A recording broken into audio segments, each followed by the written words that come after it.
Man, I really do like that commercial or that Yeah, Rip, intro. Rip did a great job on it. Man, that's really nice. He's really good And at for that those stuff. people that are in audio only mode, man, you got to get on YouTube and see that. He did a really good job with it. So, speaking of Rip, Rip's been writing articles here lately. You seen those? Yeah, Yeah, yeah, that's exciting. yeah. I like it when he's able to do stuff like that. Rip is like a wealth of knowledge, and he's one of those people that likes to share it. You know, there's a lot of folks out there that they don't want to tell their secrets. They're like, "Oh no, you might figure out how I got it." But that I got to say, he's probably one of my biggest motivations behind doing stuff like this. Is I mean, I like to teach and share knowledge, and I like to learn knowledge, learn a lot from him. So, Jeff, how's your week been? I don't know if it's the moon phase, if it's the season change, what it is. This week has been insanely busy. I Yeah. don't understand where it's coming from, but you know what? I guess I should be thankful for it, right? You Because know, that's otherwise, what they say. otherwise I'd be complaining about being bored. But that hasn't happened in a long time. So Jeff, I've been knowing you, what, 3 years now? I think 3 years. Something like that. And never, I've heard you complain about a decent amount of stuff. I've never in my life heard you complain about being bored. Yeah, well, I'm one of those stupid people that if I have free time on my hands, I find something new to do. Right? I can't just Yeah. do nothing, and I gotta quit doing that. So Well, I mean, I've talked to my wife about it because my schedule is pretty tight. But she told me, she said, you know something, that's that's who you are. That's part of you is staying busy and helping people. And she said, to be honest, if you weren't busy or helping somebody or both, would you be you? Like, I don't know, but wouldn't mind a down day every now and then. I every now and then I'll take a weekend or a day on the weekend and just Hmm. sit and try and do nothing, like binge watch, you know, Band of Brothers or something like that, right? Just you know, That's a good one. So she actually asked me yesterday or the day before. She said, what do you got going on Saturday?" And I just looked at her and she said, "Seriously, what do you got going on?" I said, "I hope and pray nothing. We'll see how it works out, but that's what I'm hoping for." uh, And I had a piglet or a pig sow the other day. I was out there and I was like, that heifer, she don't quite look like her sisters. No, she ain't done got pregnant. I went and caught her. I've never felt a pregnant pig before, but I have felt a pregnant woman's belly before. Like, you know, when they're in that last trimester and the baby looks more like an alien moving around. Um, and surprisingly enough, I did have a pregnant sow. And then I was like, well, I wonder how far along she is. A couple hours ago, I got a picture from my daughter. She said, "Pops, there's six." So I have six baby pigs at home are you now. sure she's done? She's moving around, and my daughter, she helps feed, and she said she would not let me anywhere close to them. Like I said, well, I'm glad that at least her mothering instinct is that far developed. But she was moving around, so I don't know. Do they get up and walk around and then pop another one out? Sometimes they don't know. Like there'll be a pause in the labor, Yeah. and you can have a surprise. An hour or two or even longer. Okay. So you don't know, but So this actually, is first time for her. right? Actually, for a coon and being a first time, 6 is probably the right number. That's a pretty good number for a coon on a first litter. So I mean, this one. I mean, she's 2 feet tall, 18 inches wide, decent size. Not like I've got one of my boars is probably 325 pounds. mm-hmm. He's about ready for the breakfast table. Yep. That's about all you're going to do with him. If you've used him for breeding and he's been around sows and gilts for a while, he's going to be, you make him into a good spicy sausage that has a fair amount of sage and garlic in it. So just saying. Look, we're here to talk about chickens. We're here to talk about your pigs. I know you're excited. But like you just started talking about sausage, and you're probably fixing to say something about bacon. And yeah, I mean, I was gonna have to talk to Sue and Laura and see if we could just have a breakfast show. there we go. Yeah, I don't know. Tonight, I got a feeling there's going to be enough fat on that old boar that you can cook down a lot of lard. I was gonna say Sue just said that. Yeah. But we'll find out because I am gonna keep it all. Tonight, we're here to talk about getting ready for breeding season. And when I first mentioned it to Jeff, he had that same reaction. He kind of laughed.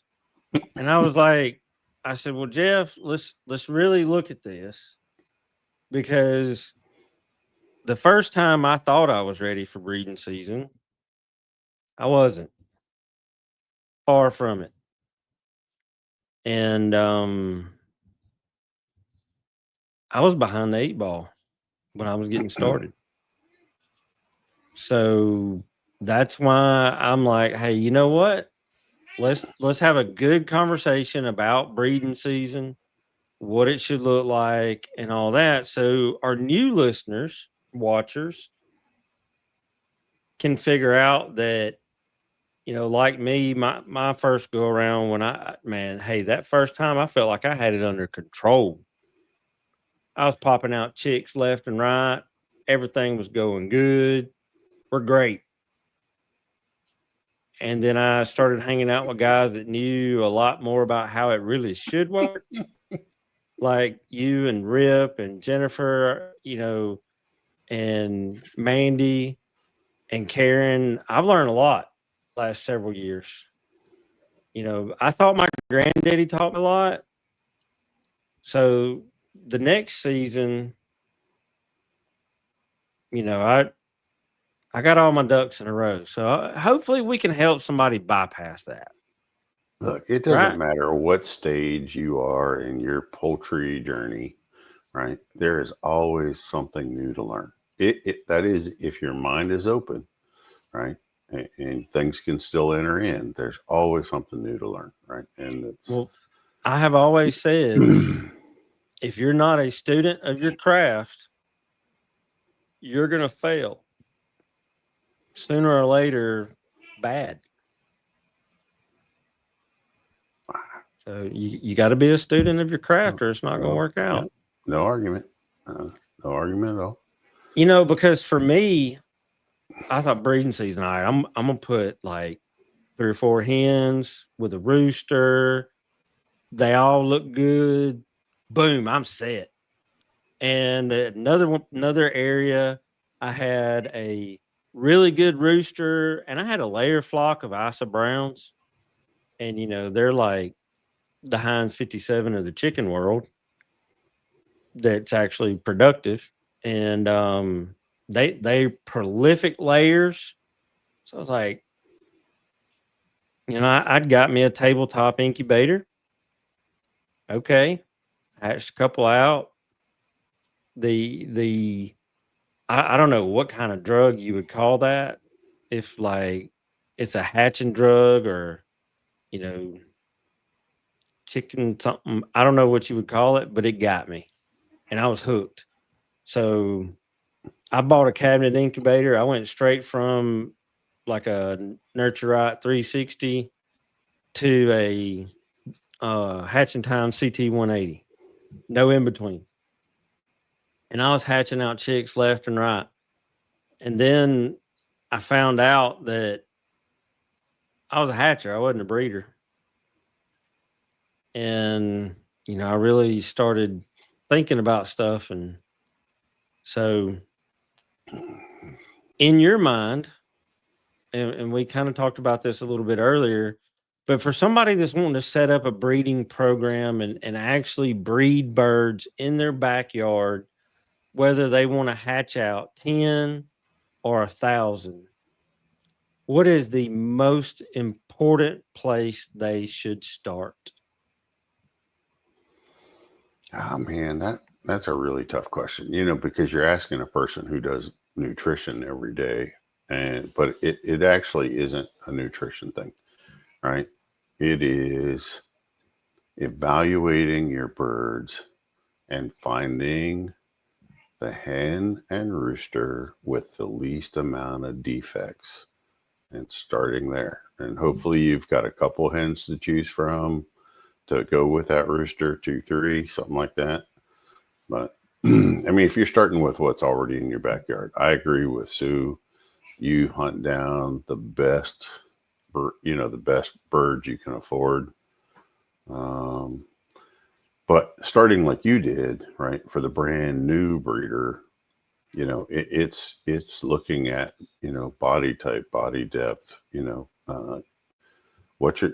just looking for what you want, you know, down the road in what you're doing, right? So it's going to be selecting the best overall birds with the least amount of defects or problems or body function issues or whatever, right? And that's where you start. So Yeah, when the first time I asked Rip that question, he said, "Well, that depends. Where do you want to be in 5 years?" And I'm thinking to myself, this guy's asking me where do I want to be in 5 years? I don't know where to be right now. But he told me it was a very good lesson because he said that I needed to think about what I wanted for the future of my flock to know what I'm starting with and figure out how I need to get there. And I was like, that's deep. You know, but I needed a game plan. I needed to figure out where I wanted to be. So I did that. And, you know, we talked. And so then he helped me, you know, put things in order. But, you know, having that right, once you figure out a bird, for me, I started with, and I will always love a Rhode Island Red. It reminds me of my grandfather. Some of our greatest memories I have with him is messing with those and collecting eggs and stuff like that when I was knee high. So that was the direction I went, and he's helped me a lot from, you know, this rooster has this that's not right, but the hens, theirs is perfect. So the chicks will inherit that trait from the hen. So I was able to learn how to put that together. And now Sue's bragging. She's got some dandy pullets this year. And that's good because the birds that I hatched out last year that I kept, I think I got 3 pullets and about 20 roosters. I'm hoping this year what I hatch out is heavy on the hen side, but you know, we'll figure that out in time. But I had to learn what I wanted, where I wanted to be, and then I had to learn what that bird should be. And I had this idea in my mind, but as the more research and stuff I did, and of course I looked at a standard of perfection, and like that's where I learned what to look for. And then when he and I talked, he says, "Well, the hard part's done." And I'm like, "Huh?" It gets you 75% of the way, right? Yeah. Yeah. Yeah. It's where you go from there. So once you have those birds, where do you go? When do you think about setting up what you're setting up to be able to hatch, say, January or February? Well, I mean, again, Carey, it's what is your goal, right? So, if you take the road like a breeder like Kenny Triano, right? So his goal is purposely going for the perfect bird, right? Mm-hmm. And repeatability. So when he breeds, uh, a rooster to hen within a family, Mm-hmm. he has predictability on what those chicks, what that offspring is going to look like, right? So if you keep honing in, right, and a lot of this is going to be done through line breeding and inbreeding, right, is, eventually you're going to continue to work out, these hidden, genes that you didn't even know you had. Right. And a lot of people get scared, right? But that's further down the road. But I mean, a serious hardcore breeder, like a Kenny, even like a Rip, right? So that inbreeding and line breeding is going to clean up that family as fast as anything, right? Mm-hmm. That's what I've learned as well. A lot of people are scared of line breeding, but everything I've learned, all of my research, and from what I've seen in the brood pen, that's the best way to weed out what's sneaking in. Right. And depending on where you're starting from, you could be 3 to 5 generations to weed out the majority of those faults in a bird. Yeah. Right. So it shouldn't take you longer than that, but most people quit after 2, right? Because they see some really, really strange stuff popping out of these birds, right? And they're Mm-hmm. like, "Oh man, I've got Messed li- up. I've got line breeding. What do you call it? Depression. I got the, Yeah, line depression. all right, I got to bring in fresh blood. yeah, that is absolutely the worst thing you can ever do, right? I Yeah. mean, completely new and fresh blood from outside. There you go. See, Sue's saying it too. You just don't, You don't do it. you don't give up just because you hit that, you know. So, true line breeding or inbreeding depression shows up first. The true actual depression of line breeding or inbreeding is failure to reproduce. So if you ever could actually get your poultry to a point, of at where, the hen won't become fertile or the rooster won't become fertile or whatever, right? Or you get a bunch of, even if they were fertile, you have a bunch of embryonic death that you can't explain otherwise. But it actually goes back to total fertility, the inability to breed. So when line breeding goes too far, right, or inbreeding goes too far, that's the true inbreeding depression that I've seen, right, in all other species, because this practice is done in goats and sheep and cattle and pigs and you name it, right? They use it everywhere. If it's on the farm, that's how they do it. Right. And, so true inbreeding depression is failure to reproduce. Okay. And that would be the only time I would consider, getting something in your same line, but, maybe a generation or two out, or from Like another go to the farmer. person you got your birds from. Right.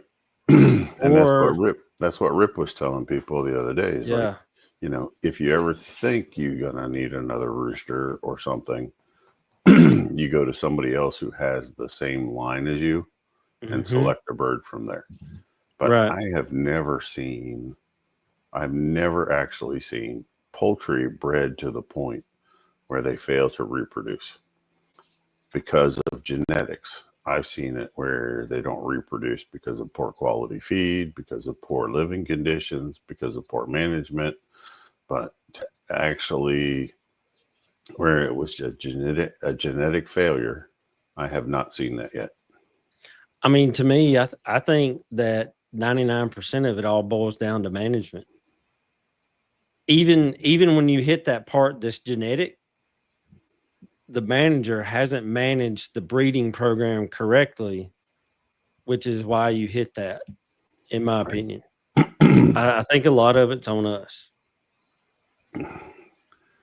A lot of the great breeding people, the families of humans that have been bred, multiple generations, they've never brought outside blood in, right? So they're constantly, in some fashion, either line breeding or inbreeding. So in some families have had them for 50 or 60 years. Okay. So, one of the things I learned when I was working with Kenny Triano is the genetic, the number of chromosomes and the way, the potential of, breeding repeatedly, because they're a reptile, they're not a mammal. Their gene code is closer to a reptile. It's like thousands of combinations before you're going to hit a wall, right? So that's hatching a lot of chicks. That's hatching a lot of chicks. So we've got our birds picked out. We know what we're looking for. We're doing that. We want to start hatching, like in the South, hatching in. I'm a fan of hatching in the cooler months because it's easy to keep a chick warm, and so they don't have a problem with that. In the South, I've actually had birds get too hot as 1-2 week old chicks and die. So I would rather hatch out in a cooler month to do that. But you would, like, I've started now prepping my birds for hatching out, being able to set and hatch out in December, or set in December and start hatching in January with their lighting management. Well, you should have everybody set at right around 11 or 12 hours, right? And don't let it go below that. So you're holding Mine are light. at 12. All right, you're holding light for pullets or hens is 11 hours, 11 or 12. Okay, so as long as you don't let it go below that, and you keep that pretty much stable. You don't have as far to go with light stimulation when you're thinking you want to breed. Right. So, like you're going to start stimulating and breeding for December. So actually you're going to start moving your lights up in November because you're going to have to get above 14 hours to get them stimulated. And the older birds, like if you've got fourth cycle hens, fifth cycle hens, 5, 6, 7-year-olds, they may take more light stimulation. They will take more light stimulation to get them moving than a pullet does, right? Because she's ready, right? She's ready. The pullet's ready to pop. She's not going to take a whole lot of encouragement. I mean, some of them will lay an egg with 8 hours of sunlight. Right. So The pullets are, the few that I do have from last year, they're already laying. But what I've done is, so in some of my research on lighting, because I've done a lot, and you and I have had a lot of discussions about it, that 2700K spectrum is what, like, Hubbard Genetics and people that spend multi-millions of dollars doing research say is the best. So I found those, and then I also found it to where they're not bright, because a lot of people think when they stimulate a bird with light, we're lighting up Yankee Stadium. But actually, when you can overdo it. Study it, you study it and you read it, that actually stresses the birds out, and they won't do anything. Yep. And you got to come up gradually, right? So I've checked that, and it does, like, they won't do nothing. Yep. I've used like 6500K, those super bright lights, and had the day at 14 hours, nothing. Make one change, swap that out for 2700K. They call them cool white. It's more like an overcast day, kind of. Swap it out with that. Within a week, I'm getting eggs every day. So you did that lighting study thing and posted it about a year ago. It's probably time to repost that again so people understand. So all right, I can share that. You only need between, 10 and 20 lux, not to go over 40 lux. Yeah. Yeah, which is 20-foot candles. And, we've talked about it. You can get the app for free on your phone, right? It's there's a couple of them, but the one that's LUX. That's the one I use, right? LUX. Yeah. And it's free. You just got to watch what you agree to, right? So there's one that they'll charge you monthly, and there's another one that's take the free one. The base model is free. And so Sue wants to know, so she needs a link where to find those light bulbs. But so you need to get all that posted in the group, Yeah, I'll get that shared out. But yeah, so get that app, right? And you'd be amazed at what you think is, the appropriate light versus what they've studied to know is the appropriate amount of light. And it's really not much. Okay. It's just a little bit more than a good night light you plug in the wall. So it's like, I tell people enough light that you can walk through there without stumbling over a chicken, right? It don't take much. So I got a buddy of mine that has commercial houses up in North Alabama. And we were having this conversation last year, and he said, look, man, if I had to walk in them houses after dark or early before the sun comes up, I've got a green headlamp that I put on, because the light coming in from the sun coming in from the side, along with the lights, you can not trip over a chicken, which, I mean, they're packed in pretty tight in there. But he said, if the sun is nothing out or the moon's not out a lot, I got to wear a headlamp. So now that's a commercial barn. Yeah. Right? And so they're trying to manage aggression, cannibalism, things like that. But, that's why they don't have really bright lights. Right.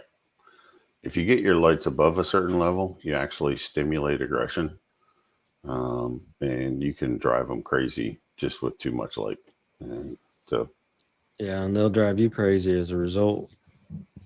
Yep. But like what I do is, like you talked about, I plan way ahead. So instead of backing it up 30 minutes every week, I do it every 2 weeks, to where I get them to 14 hours. So I like to wake them up with the artificial light. At the peak of season, December, January, my lights are on at 3:30 in the morning outside. Yep. you know, And that's just barely 14 hours. right. But here's the thing. What I do is about every week I will make a conscious effort to pay attention what time the sun goes down. Because I want to make sure my clock timer for my lights goes off hour and a half, 2 hours before the sun goes down. Because I do 2 hours, which kind of a bit excessive, I know, but in the South, which I'm sure it's everywhere else, the sun don't always set at 6 o'clock. It may go down a little early, may go down a little late. The weather could be off, whatever. But I want that roosting, nighttime, bedtime, whatever you want to call it. I want all that to happen naturally. That's the best results I've ever seen. So, when I maintain the flock in the backyard and the chicken, no matter what, whether I put lights in the building or not, right? At sunset, they were all on the roost. So in a chicken's mind, sunset is the end of the day. Mm-hmm. I had very poor success trying to stimulate with any light in the evening, okay, after the sunset. They just ignored the lights and went to bed. That was my chickens, right? So, I mean, I could see that because they know, like you said, they know. they do. We want to think they're stupid, but they're really not. They just act that way sometimes, but yeah, they're really not. Yeah. So when you do that, you've got your light, you're going to have your best results with 14 hours. It's best to wake them up early in the morning so they can roost naturally at night. Well, now wait, hold on, because let's roll this back a little bit. Because if I remember, I was talking about if you got like a 5, 6, 7-year-old hen, Mm-hmm. or you got a rooster in the same boat, right? 5, 6, 7-year-old rooster that you're still trying to get more chicks out of. Mm-hmm. You may have to take them as high as 16 or even 17 hours to get them fully stimulated. You can stimulate a first-year pullet and a second-year hen with 14 hours, working up to 14. But the older they get, the more stimulation they require, right? So just keep that in mind, right? They're not all going to be 14-hour birds, right? But that's also in my mind, and I may be wrong. If I am, tell me. But my mindset, if I stop at 2 hours before, then the ones that only need the 14 hours of light are getting a solid 14 hours. But if they need more, they're going to get it naturally, but I'm not overdoing it by giving them light. Is that line of thinking right? Or, I mean, again, sunset. So when I ran my lights, for my flock, is my lights would go off when I knew for sure I had a full sun was up, right? So my light was coming on at 3:30, 4 o'clock in the morning, going off at 8 a.m., right? I knew the sun was up regardless of time of year at 8 a.m., right? And then the rest of the day was natural light. So I wasn't burning the extra electric, right? And so again, I had 4 hours of light stimulation in the morning only. Yeah. So for But me, I never had really old birds, right? So there was only a few that turned into pets that stayed to like their 5th, 6th year, right? yeah. And that was before I learned about, feed limitation, overweight, right? Dying of fatty liver, that sort of thing, right? So Yeah. that was way back in my poultry nutrition, journey. And so learned a lot since then. Like for me, doing that in November and December, there's a lot of days where you don't really even see sun. So again, in my mindset, I'm using that low light that's dim. It's LED now, so it's not. Trust me, with 10 people living in your house, the lights is the least thing that you're worried about running your light bill up. My thought was on those days where the sun didn't really do a whole lot, it still provided some kind of regularity to the day, which created a less stressful environment for the birds. Well, okay. So even on your cloudy, overcast, like gray days, Yeah.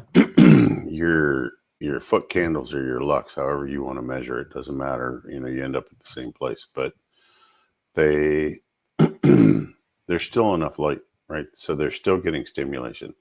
You know, back in those days, you were still thinking, you know, like everybody else, how bright does that light need to be?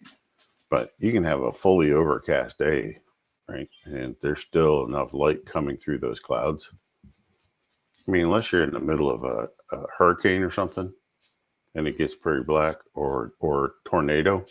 But Mm-hmm. you know, Well, and for me, there is a pretty solid canopy of trees over a large part of my yard where my well, that's birds not are. really So that's not really a big problem, right? I'd be yeah, curious. no, it's You know, go out there with your lux meter and measure it sometime when you think they might need more. But you'd be surprised. I I think mean, you'll be surprised. I think I've got it pretty well dialed in.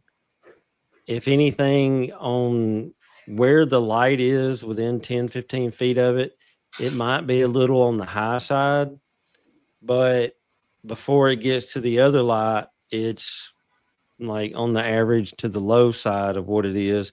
Because I tried to set everything up to where it's somewhere in the range without having essentially a nightlight in every breeding pen.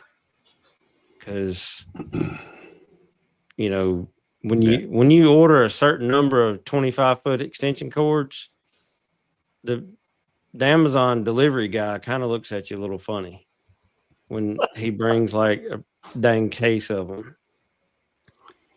But I did do that. Well, I was sitting here thinking, you know, just why don't you run a continuous power line and just, you know, cut into it with just regular, you know, the gray type that's UV protected type, instead of you doing extension cords. But hey, Well, see, whoever so gets it done.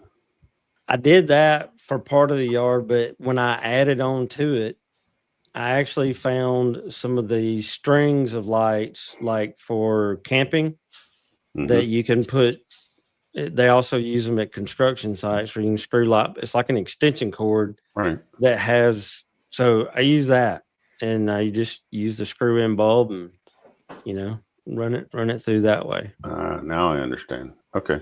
Yeah, Hey, how which are you? doing that also allows me to, like, you know, if I need to move the bulb one way or another, Yeah. I can just hop over one of the empty spots.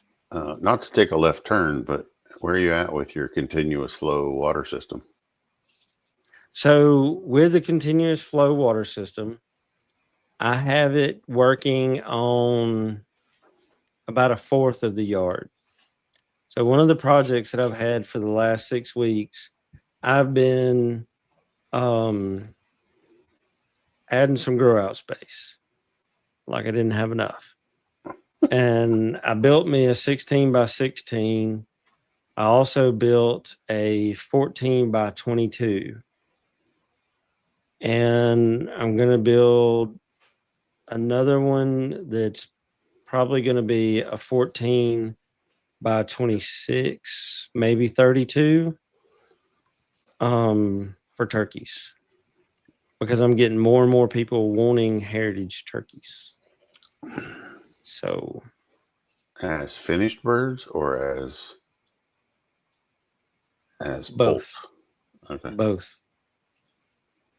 A lot of people are wanting poults, and then they're discovering that poults are pretty much suicidal. And then they're wanting, juveniles like drakes and stuff. So the big thing I see moving in the pastured poultry world is buying started turkey poults where Mm-hmm. they're already 6 or 8 weeks old. So you get them past that, you get them past that suicidal age. Yeah. You may want to think about that. But anyway, let's get back on topic. Prepping your breeders for breeding season. But the continuous feed water, it's working out really well. The noise that it makes draws them to it, like in the reservoir. They can hear it in the pipe. Uh-huh. Okay. And I'm using turkey-sized nipples where the nipples are. And like last night, I went out and some of them were being curious about it. And I hit it with my finger and it started squirting out water. And one of the roosters looked at me like I just handed him $1 million or something. Light just went off and he went over there and wore it out. So hopefully them wanting to play with it, being able to hear the noise that it makes when it jiggles will make them drink more water.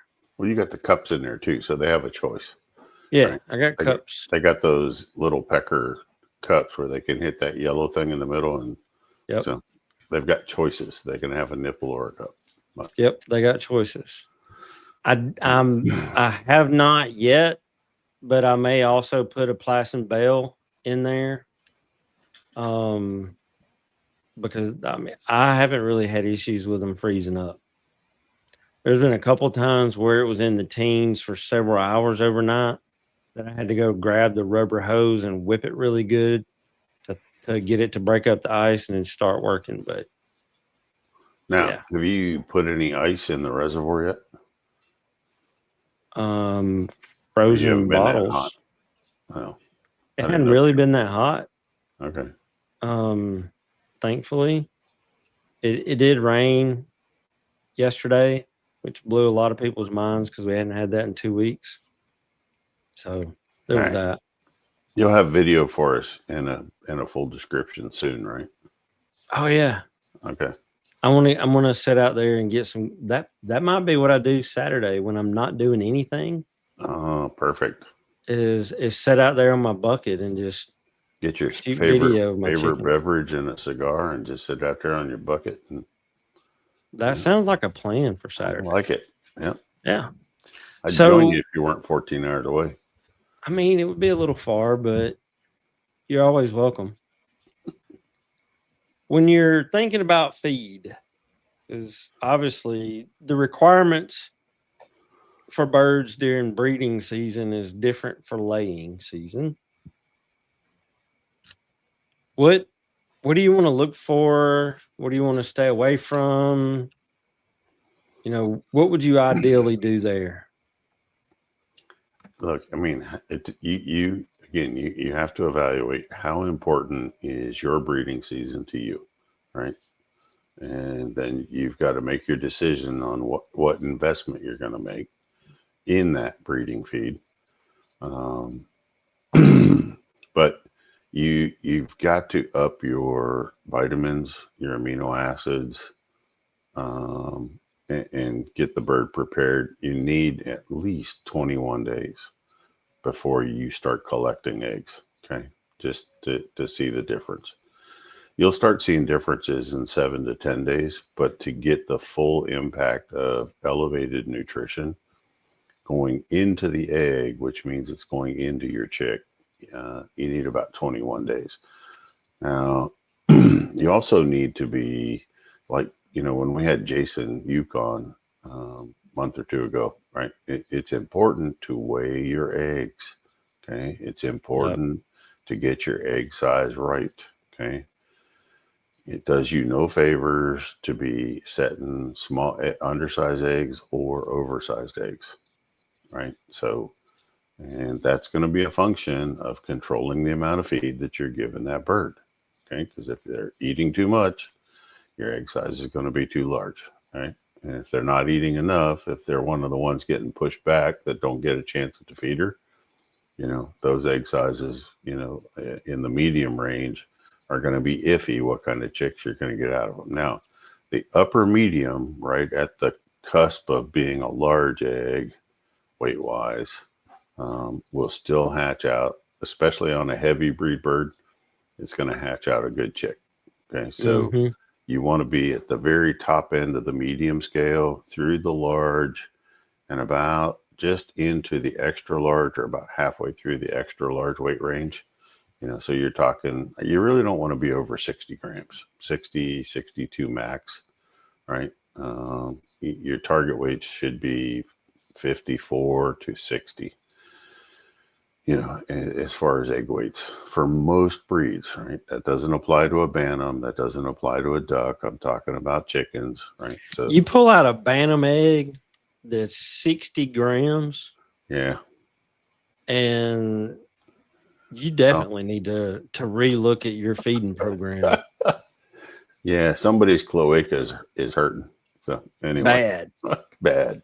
She's struggling. She's struggling.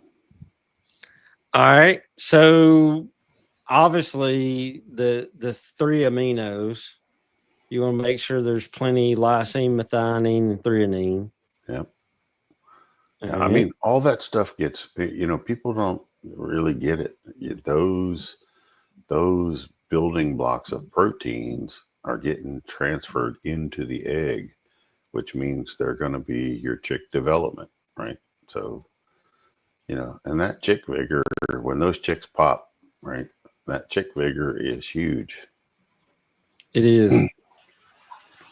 You know, I've actually been able to see birds that ate feed that you designed as chicks, breeder birds, and seeing their chicks come out. And their chicks come out like, hello world, here I am, watch out. And I've seen, you know, I've fed in the past feed that I thought was good, and it's been, well, dang, I got to find something to put in the water. I got to give these birds something. They look puny when they hatch out.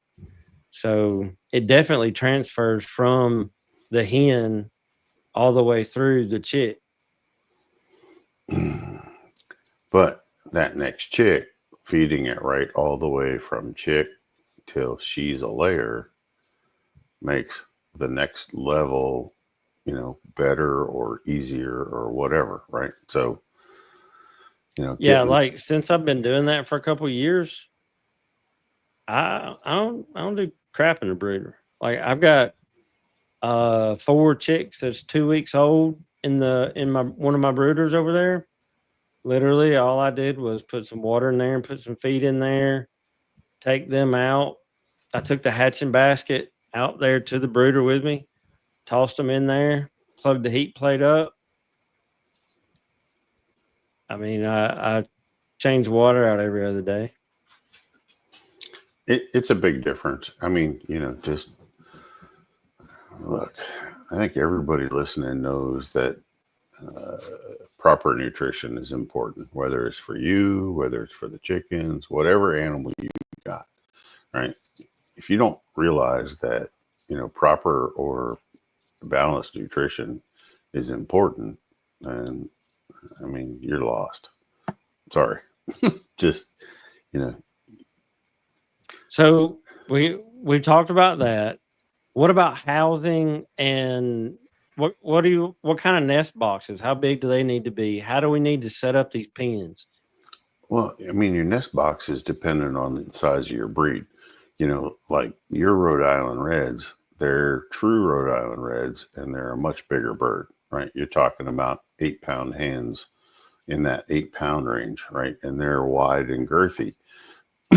So, you know, if I had a standard bred Rhode Island Red like you and Sue and Rip have, I would be looking for a nest box that's 10 to 12 inches wide, probably close to 12 to 14 inches tall, and about 14 inches deep. So a hen needs to be able to comfortably go in and turn around, you know, just make it a little, just like she's got to move her head to do it, right? So so you could almost measure a bird from her tail head to where her neck attaches, and I need to be just about an inch wider than that, right? Just so she can do the whole turn. Okay. I really want curtains on those nest boxes so she has privacy when she lays her egg. It eliminates or reduces the chance of a second hen in there. You know, everybody likes their privacy when they're doing private things. Okay. So it's a good thing. Yeah. Before breeding season, you want to get some really good, clean bedding material in those nest boxes if you're using bedding material. But I'm a fan of like some really great chopped straw. If you can't get some good chopped straw, use some larger flake type pine shavings. Don't use peat moss in the nest boxes because when they come out and the bloom is on the egg, right, It's going to stick like and glue. Yeah, right. So now you're going to have a peat moss covered egg. Doesn't hurt it, but you're going to want to wash it before you put it in the incubator. But chopped straw shavings are really good. Never ever use hay for bedding. For whatever reason, it leads to skin disorders. It often harbors things like mites. Mites and external parasites like living in hay, whereas they don't really care for straw, or they definitely don't like pine shavings, right? But So, and by straw, you're talking about that stuff that's kind of slick like bamboo, depends on not what kind something of you would straw it feed a is. Yeah, cow or a horse, nothing like that. no. What you would spread out when you put down grass seed. Yep, exactly. Yeah. All right, because there's very little sugar content in straw, whereas in hay there's a fair amount of sugar content, and when it gets damp or moist from the hen being in there, just her perspiration or body moisture, it's actually going to start creating some molding or fermentation going on. Okay, so you're stimulating further fermentation. Things like straw and shavings don't do that. Now, this is the one time when I actually go for a pine shaving over pretty much anything else, because the pine oil of the pine, it naturally repels any insects. So things like mites and lice don't like living in that piney No, they don't like it. environment, right? So yeah, I mean, the best nest boxes I saw had 3 to 4 inches of pine shavings in the bottom, right? She can get in there, she can get really comfortable. She's got a nice fresh mattress, right? She's And good. yeah, yeah, and and if an accident happens, you clean it out and you put some, you keep your pail of pine shavings right there and you do it again. So Brian says 5-gallon bucket laid on the side with the lid cut in half works well for him with American games. I see a lot of buckets either screwed to the wall. I do like the nest box up about 16 inches off the ground. Not too high, but I don't like it on the ground. But that just helps keep trash and crap essentially out of it. Right. I'm not against the buckets and what he's doing with the half cut lid. It should have a perch rail on the front so she can fly up to that and enter. Right. But I would use, if it was me, okay, I would use black buckets so no light gets in through the sidewall. Whereas most of your white, yellow, most of your other colored buckets are going to allow some light penetration in there. Again, she's looking for the darkest place. The instinct of a hen or any poultry is to look for the darkest place to lay their egg. Yep. That is their natural instinct. So we might as well make them happy, right? So and like I use 5-gallon buckets a lot.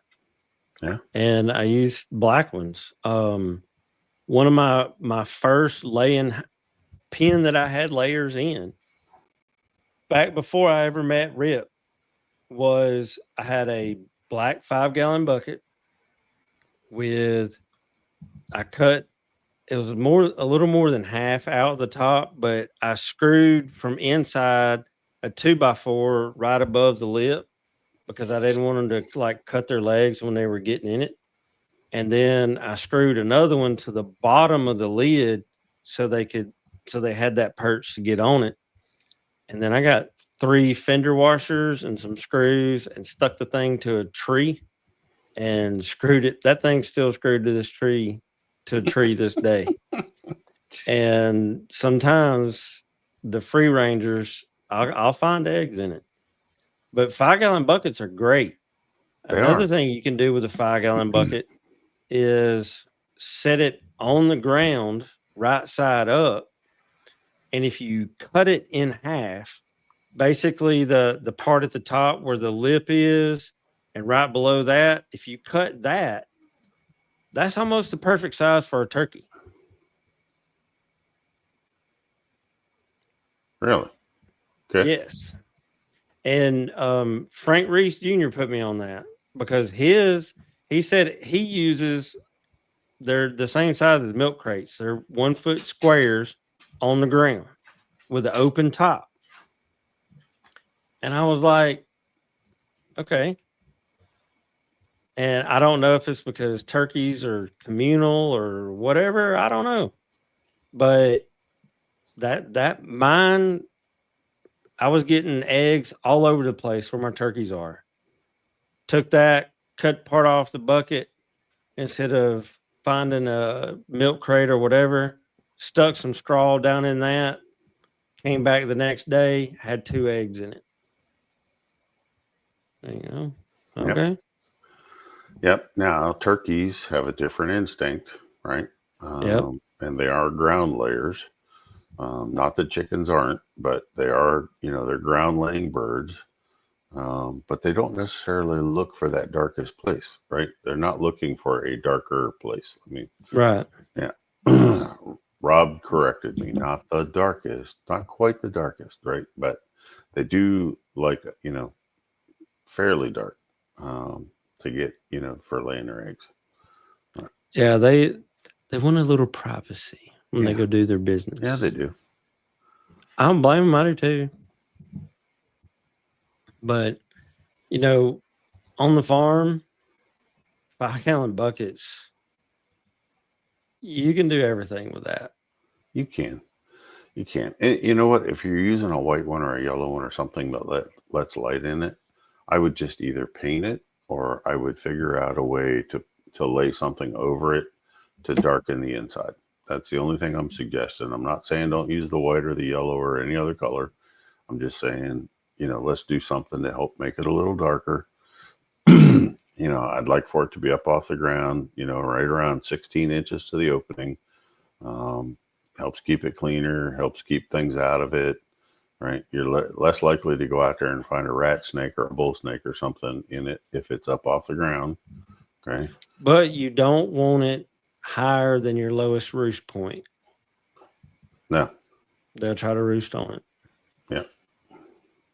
And using a 5-gallon bucket and screwing it to a wall or something like that, you're going to have a very talented chicken to balance on it.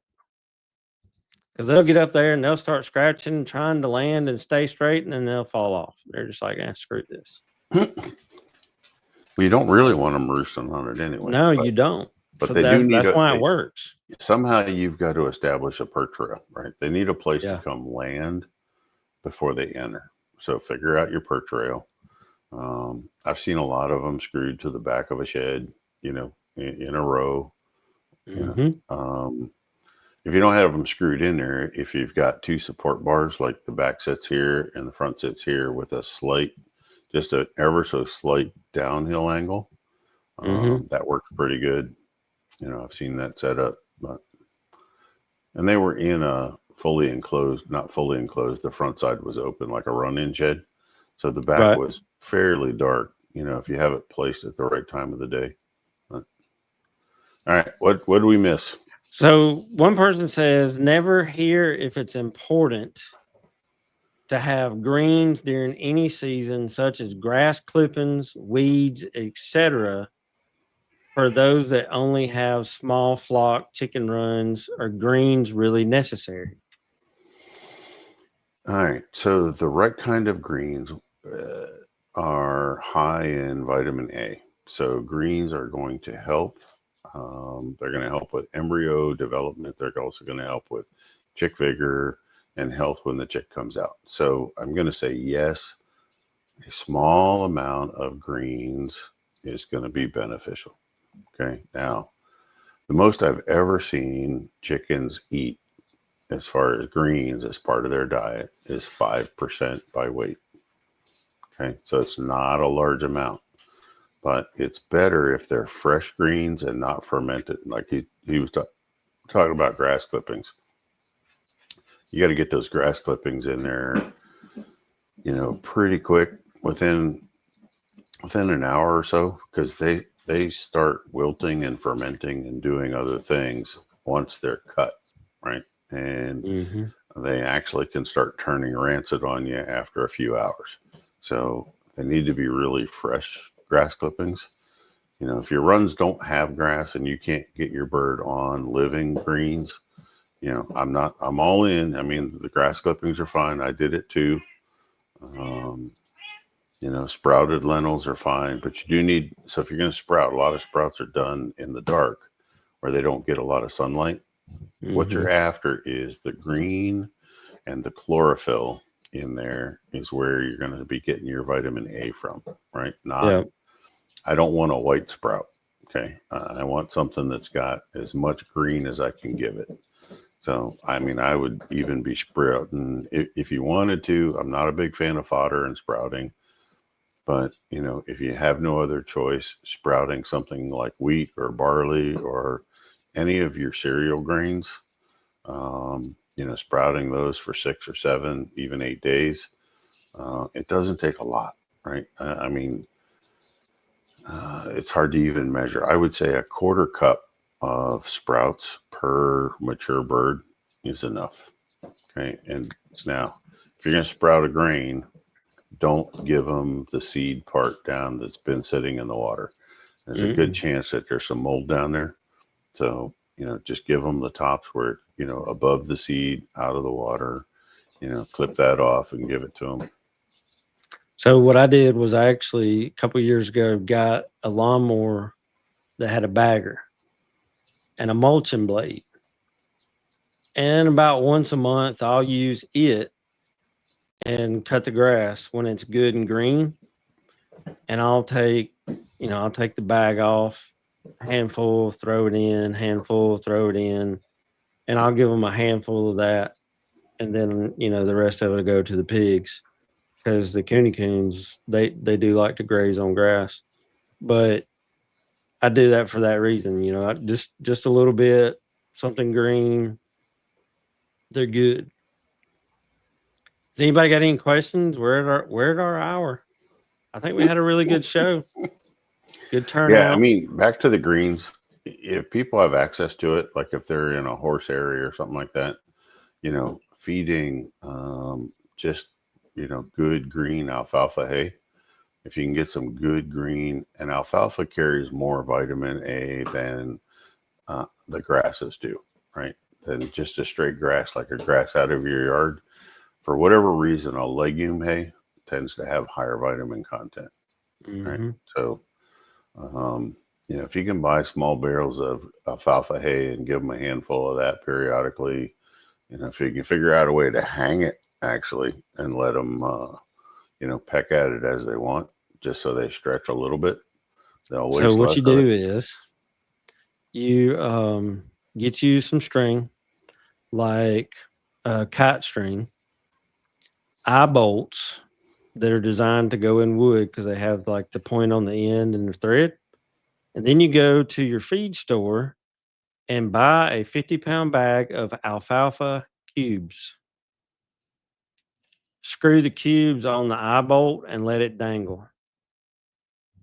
They'll look at it kind of stupid for the first little bit, but once they see the shininess of the eye bolt and the thing moves when they hit it, they'll wear it down pretty quick. Yeah, anything new that you give them, like even when we've talked about milk or yogurt or any of these little extras that you give them that's not part of their daily routine, the Yeah. first day or two they look at you like they don't trust you. Like, what is this? Is he trying to kill us? Right. Yeah. And then once they figure out what it is, and they can't wait for you to show up with more. Right. So Yeah, mine like the cubes. I can throw the cubes in on the ground, and they'll peck at them, and they'll run around, do all kinds of stuff with it. It's good entertainment. yeah, I don't know if everybody has access to the cubes like you do. You have to kind of be in beef country to get the alfalfa cubes. So you'll find something. I mean, Oh yeah. Yeah. Where there's a will, there's always a way. Right. And with that, we will see y'all in 2 weeks. See y'all later.